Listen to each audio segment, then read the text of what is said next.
भाग चौथा. अधम्म म्हणजे काय?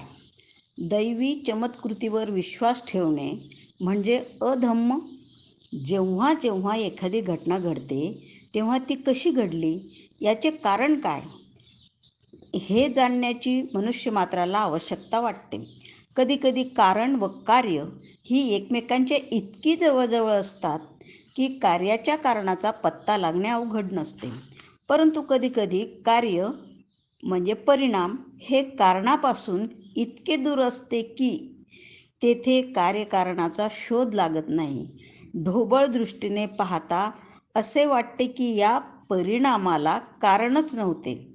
तेव्हा असा प्रश्न उत्पन्न होतो की ही घटना घडली कशी? अशा वेळी सर्वसामान्य उत्तर असे असते की ही घटना काहीतरी दैवी कारणाने म्हणजे चमत्काराने घडली असावी. भगवान बुद्धाच्या पूर्वजांनी ह्या प्रश्नाचे विविध प्रकारे उत्तर दिले आहे. पकुद कच्चान हा प्रत्येक घटनेला कारण असल्याचे मानित नसे. तो म्हणत असे, घटना कारणाविना स्वतंत्रपणे घडत असतात. मख्खली घोषल मानित असे की घटनेला कारण असले पाहिजे, परंतु तो असा प्रचार करीत असे की ते कारण मानवी शक्तीबाहेर कुठेतरी प्रकृती, अनिवार्य आवश्यकता, वस्तुजातीतील अंतर्गत नियम, पूर्वनियोजित दैव अशा सारख्या गोष्टीत शोधले पाहिजे. भगवान बुद्धाने अशा सिद्धांताचे खंडन केले आणि त्यांचे म्हणणे असे की प्रत्येक घटनेला कारण असते. एवढेच नव्हे तर प्रत्येक कारण हेही मानवी अथवा प्राकृतिक कारणांचा परिणाम आहे. काळ, प्रकृती, अनिवार्य आवश्यकता इत्यादींना कोणत्याही घटनेचे कारण मानणे ह्याला त्याचा विरोध होता. जर काळ, प्रकृती, अनिवार्य आवश्यकता हीच फक्त घटनेची एकमात्र कारणे असतील तर मग आमची स्थिती काय? मनुष्य हा काळ, प्रकृती, आकस्मिकता, ईश्वर, दैव, अनिवार्य आवश्यकता यांच्या हातातील एक बाहुले आहे काय? जर मनुष्य स्वतंत्र नाही तर माणसाच्या अस्तित्वाचे प्रयोजन काय? तो जर दैवी चमत्कृतीवर विश्वास ठेवू लागला तर त्याच्या बुद्धीचा उपयोग काय? जर मनुष्य स्वतंत्र असेल तर प्रत्येक घटनेला मानवी प्राकृतिक कारण असले पाहिजे. कोणत्याही घटनेचा दैवी चमत्कृतीत उगम असणे शक्य नाही. कदाचित हे संभवनीय आहे की घटनेचे वास्तविक कारण सापडत नसेल, परंतु जर तो बुद्धिमान असेल तर कधीतरी एके दिवशी ते त्याला सापडल्याशिवाय राहणार नाही. दैवी चमत्कृतीवादाचे खंडन करण्यात भगवान बुद्धाचे 3 हेतू होते. त्याचा पहिला हेतू माणसाला बुद्धिवादी बनविणे. त्याचा दुसरा हेतू माणसाला स्वतंत्रतापूर्वक सत्याचा शोध लावण्यासाठी सिद्ध करणे. त्याचा तिसरा हेतू ज्या भ्रामक समजुती माणसाची शोध करण्याची प्रवृत्ती मारतात त्याचे उगमस्थानच नष्ट करणे. यालाच बुद्ध धम्माचा कम्म सिद्धांत अथवा हेतुवाद म्हणतात. हा हेतुवाद बुद्ध धम्माचा मुख्य सिद्धांत आहे. तो बुद्धिवाद शिकवितो व बुद्ध धम्म बुद्धिवादापेक्षा वेगळा नाही. याच कारणास्तव दैवी चमत्कृतीची पूजा अधम्म मानली जाते. ईश्वरावर विश्वास हे धम्माचे आवश्यक अंग नव्हे. हे जग कोणी निर्माण केले? हा एक सर्वसामान्य प्रश्न आहे. हे जग ईश्वराने निर्माण केले? हे त्याला एक सर्वसामान्य उत्तर आहे. ब्राह्मणीय योजनेत या ईश्वराला प्रजापती, ईश्वर, ब्रह्म, महाब्रह्म इत्यादी नावे आहेत. हा ईश्वर कोण आहे आणि तो कसा अस्तित्वात आला, या प्रश्नाला तेथे उत्तर नाही. जे लोक ईश्वरावर विश्वास ठेवतात ते त्याचे वर्णन सर्वशक्तिमान, सर्वव्यापक आणि सर्वज्ञ असे करतात. ईश्वराच्या ठिकाणी काही नैतिक गुण असल्याचेही सांगतात. असे म्हणतात की ईश्वर, शिव चांगला, कल्याणकारी, न्यायी आणि दयाळू आहे. भगवान बुद्धाने ईश्वराचा सृष्टिकर्ता म्हणून स्वीकार केला आहे काय, असा प्रश्न आहे. उत्तर आहे नाही, त्याने स्वीकार केलेला नाही. अशी अनेक कारणे आहेत की ज्यासाठी त्याने ईश्वराच्या अस्तित्वाचा सिद्धांत मान्य केला नाही. कोणीही ईश्वराला पाहिलेले नाही. लोक फक्त ईश्वरासंबंधी बोलतात. ईश्वर अज्ञात आणि अदृश्य आहे. कोणीही असे सिद्ध करू शकत नाही की ईश्वराने हे सर्व जग रचले, मग हे रचलेले नसून विकास पावलेले आहे. ईश्वरावर विश्वास ठेवण्यात काय लाभ आहे? काहीही लाभ नाही. भगवान बुद्ध म्हणतो की ईश्वराधीन धर्म हे कल्पनाश्रित धर्म आहेत. म्हणून ईश्वरावर आधारलेला धर्म हा काही उपयोगाचा नाही. त्याचा परिणाम म्हणून केवळ भ्रामक समजुती उत्पन्न होतात. भगवान बुद्धाने हा प्रश्न येथेच सोडलेला नाही. त्याने त्या प्रश्नाच्या विविध पैलूंचा विचार केला आहे. ज्या कारणास्तव त्याने ईश्वराच्या अस्तित्वाचा सिद्धांत अमान्य केला आहे ती अनेक आहेत. त्याने असा विचार मांडला आहे की ईश्वराच्या अस्तित्वाचा सिद्धांत हा सत्यावर आधारलेला नाही. हा विचार त्याने वासेट्ठ आणि भारद्वाज या 2 ब्राह्मणांबरोबर केलेल्या संभाषणात स्पष्ट केलेला आहे. वासेट्ठ आणि भारद्वाज या दोघांमध्ये मुक्तीचा सत्य मार्ग कोणता व असत्य मार्ग कोणता यासंबंधी विवाद उत्पन्न झाला. या समयी तथागत आपल्या महान भिक्खू संघासमवेत कौशल जनपदामध्ये विहार करीत होते. तेथे मनसाकद नावाच्या ब्राह्मण गावी अचिरवती नदीच्या तटावरील एका आम्रवनात ते थांबले होते. वासेट्ठ आणि भारद्वाज दोघेही मनसाकद गावात राहत असत.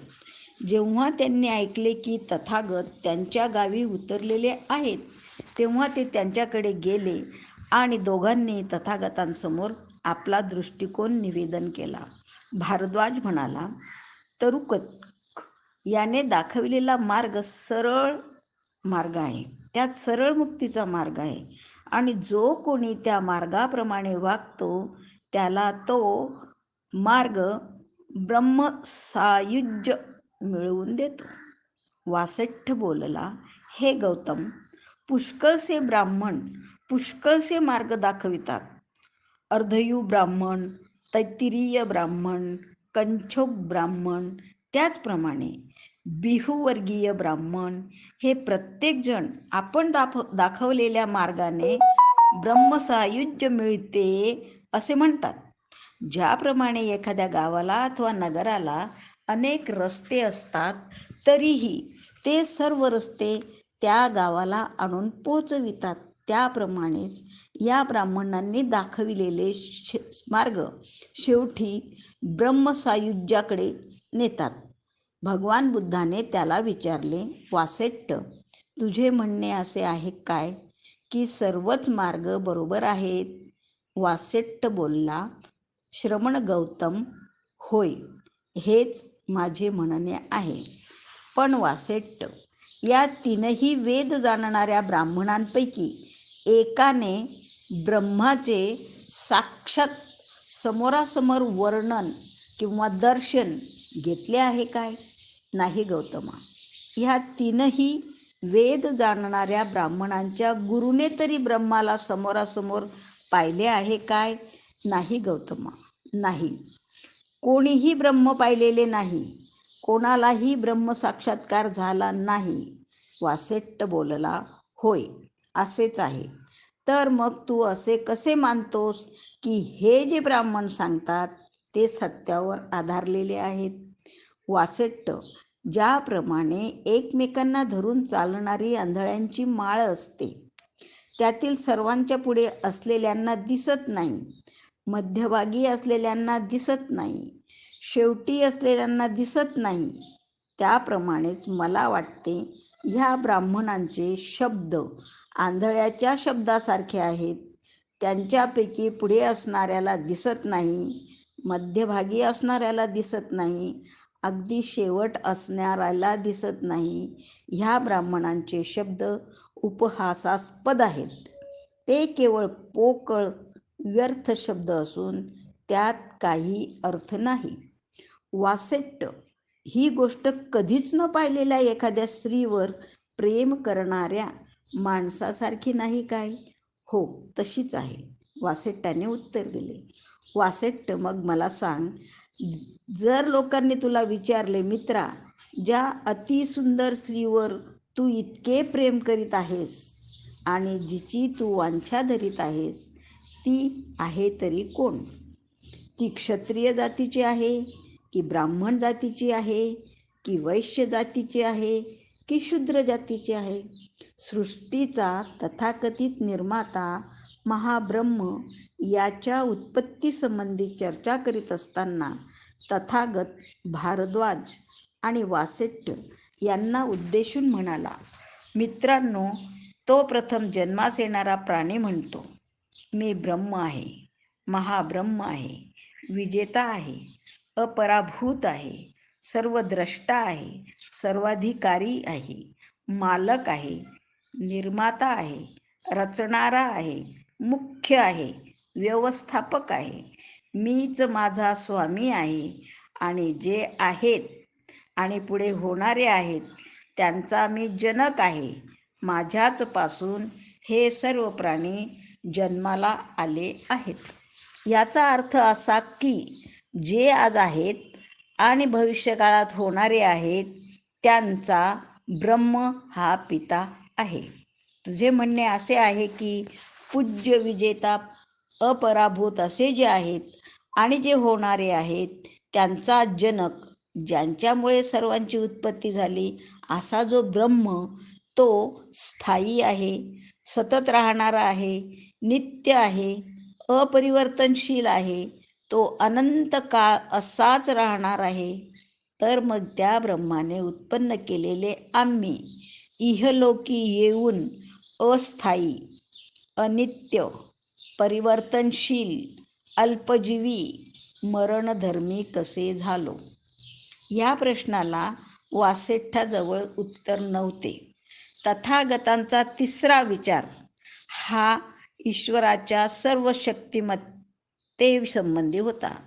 जर ईश्वर सर्व शक्तिमान आहे आणि सर्व सृष्टीचे तो बलवत्तर कारण आहे, तर यामुळे माणसाच्या मनात काहीही कार्य करण्याची स्वतःची अशी इच्छा असणे शक्य नाही.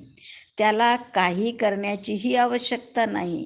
काही करण्याची त्याला इच्छा किंवा प्रयत्न करण्याचा संकल्पही स्फुरणार नाही. त्यामुळे मनुष्य प्राणी म्हणजे या जगातील कोणतेही कार्य ज्याला करावे लागत नाही असा एक निष्क्रिय प्राणी ठरेल. असे जर आहे तर ब्रह्म्याने माणसाला निर्माणच का केले? यालाही वासेट्टाजवळ उत्तर नव्हते. तथागतांचा चौथा विचार असा होता की जर ईश्वर शिवस्वरूप म्हणजे कल्याणकारी आहे, तर माणसे खुनी, चोर, व्यभिचारी, खोटे बोलणारी, निंदक, बकवा करणारी, लोभी, द्वेषी, विकृत अशी का होतात? याचे कारण ईश्वरच असा असला पाहिजे. शिवस्वरूप ईश्वराच्या अस्तित्वात असे कसे शक्य आहे? तथागतांचा पाचवा विचार ईश्वराची सर्वज्ञता, न्यायीपणा, दयाळूपणा या संबंधात होता. जर कोणी महान सृष्टीकर्ता असेल आणि तो न्यायी व दयाळू असेल, तर मग जगामध्ये इतका अन्याय का फैलावतो? असा प्रश्न तथागतांनी केला. ते पुढे म्हणाले, ज्याला दृष्टी आहे त्याला सभोवार किळसवाणे दृश्य दृष्टीस पडेल. ब्रह्म आपली रचना का सुधारित नाही?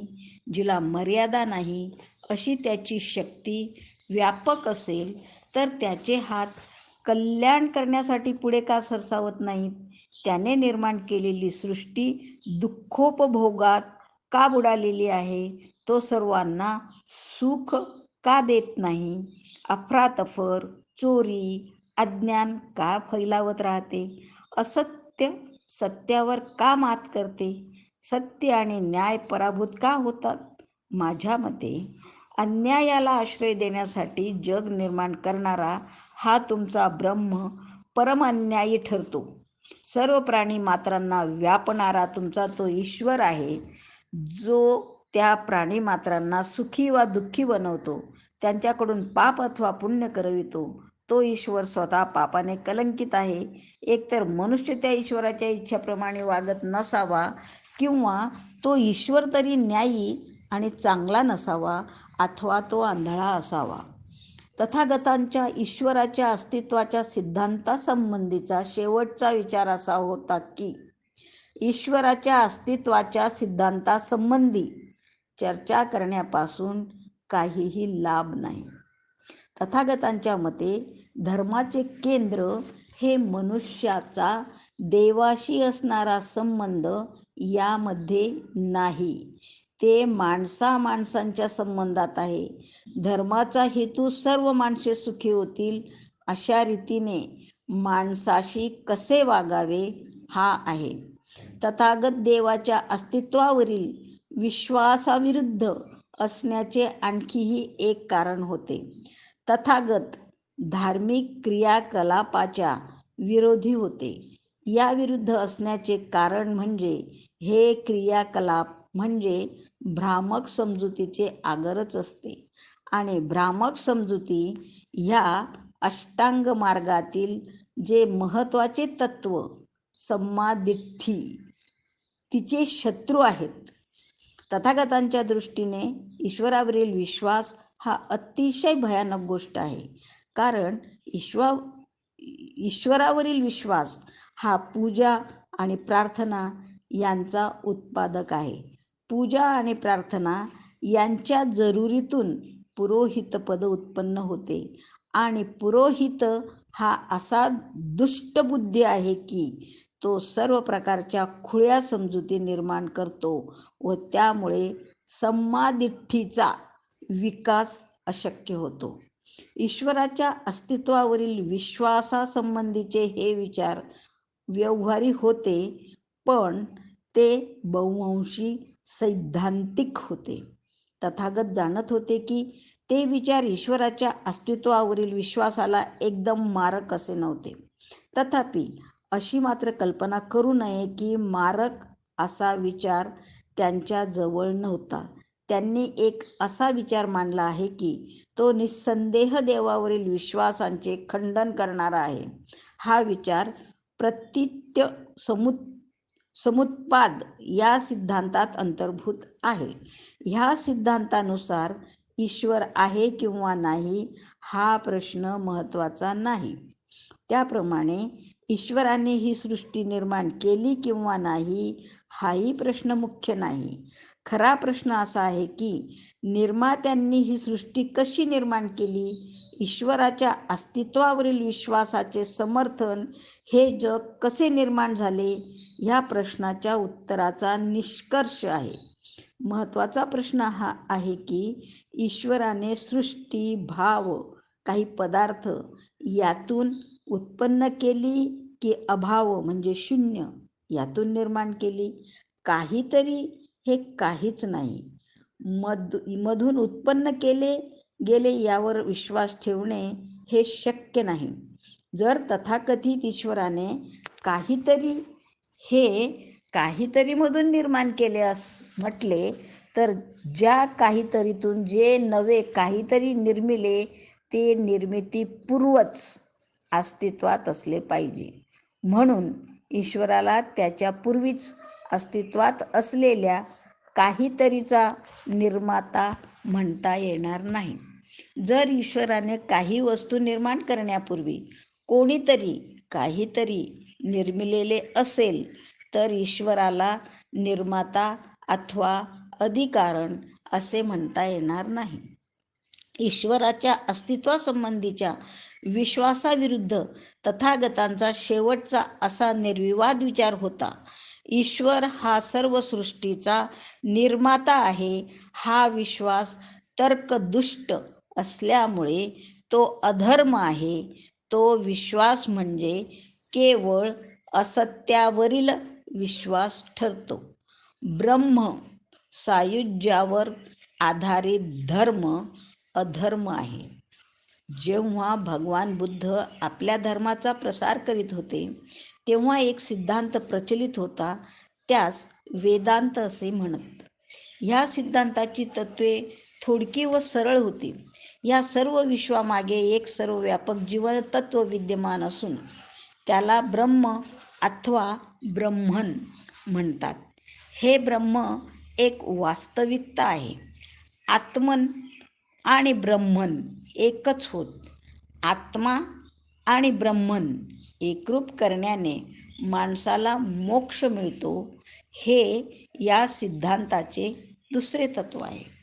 आत्मा आणि ब्रह्मन ही एकच आहेत या ज्ञानाने आत्मा ब्रह्माशी एकरूपता साधतो.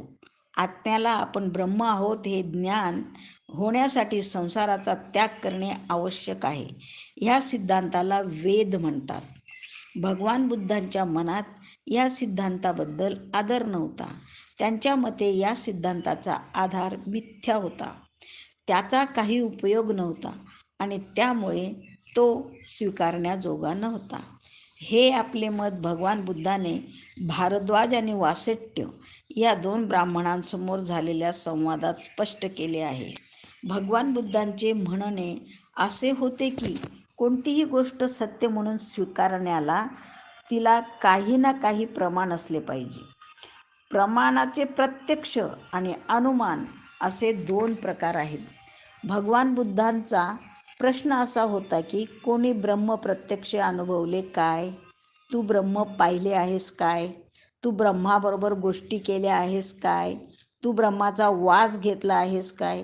वासिष्ठाने उत्तर दिले नाही. ब्रह्माच्या अस्तित्वाचे दुसरे प्रमाण अनुमानाचे. ते त्याचे अस्तित्व सिद्ध करण्यास अपुरे आहे. भगवान बुद्धाने प्रश्न केला, कोणत्या एका गोष्टीच्या होण्यावरून आम्ही ब्रह्माचे होणे म्हणजे अस्तित्व अनुमानायचे काय? याचेही उत्तर मिळाले नाही. काही लोक म्हणतात की वस्तू अदृश्य असूनही तिला अस्तित्व असते, म्हणून ते म्हणतात की ब्रह्म अदृश्य असले तरी त्याला अस्तित्व आहे. हे एक ढोबळ विधान असून ते असंभव स्थापन करण्यासाठी केलेले आहे. तरीसुद्धा तर्कासाठी हे मान्य करूया की वस्तू अदृश्य असली तरी तिला अस्तित्व असू शकते. ह्याचे उत्तम उदाहरण म्हणजे वीज हे आहे. वीज अदृश्य असूनही तिला अस्तित्व आहे, परंतु हा तर्कही पर्याप्त नाही. अदृश्य वस्तूनेही आपले अस्तित्व दुसऱ्या कोणत्या तरी रूपाने प्रकट करणे जरूर आहे, तेव्हाच तिची वास्तविकता मान्य होऊ शकते. परंतु जर अदृश्य वस्तू दुसऱ्या कोणत्याही रूपाने आपले अस्तित्व प्रकट करू शकत नसेल तर तिची वास्तविकता मान्य होऊ शकणार नाही. वीज अदृश्य असली तरी तिच्यापासून उत्पन्न होणारे परिणाम पाहूनच तिचे अस्तित्व मानतो. विजेपासून प्रकाश उत्पन्न होतो. प्रकाश उत्पन्न होण्यावरून वीज अदृश्य असूनही आपण तिचे अस्तित्व मानतो.